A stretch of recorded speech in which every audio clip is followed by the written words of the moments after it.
Rebel star Prabhas హీరోగా మారుతి దర్శకత్వంలో తెరకెక్కుతున్న the Raja Saab release date మరోసారి ఫ్యాన్స్ ను డిసప్పాయింట్ చేసింది.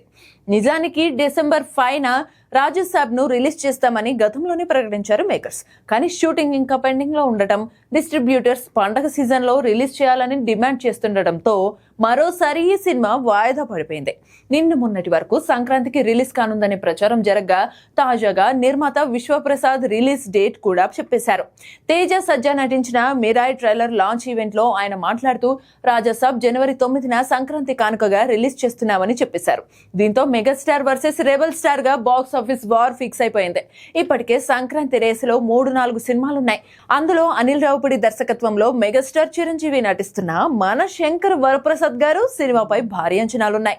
ఈ సినిమా మొదలు పెట్టినప్పుడే సంక్రాంతిని టార్గెట్ చేశారు. డేట్ ఇంకా ఫిక్స్ చేయలేదు, కానీ సంక్రాంతికి రావడం పక్కా అని ఇటీవల రిలీజ్ చేసిన టైటిల్ గ్లిమ్స్ లో ప్రకటించారు మేకర్స్. ఇప్పుడు ప్రభాస్ రాజాసాబ్ కూడా జనవరి 9న రానుందనే కన్ఫర్మేషన్ వచ్చేసింది. దీంతో ఈసారి సంక్రాంతికి బాక్స్ ఆఫీస్ వార్ మామూలుగా ఉండదని చెప్పాలి. అలాగే సంక్రాంతి రేసులో రవితేజ సినిమాతో పాటు విజయ్ నటిస్తున్న జననాయకన్ కూడా రిలీజ్ కాబోతోంది.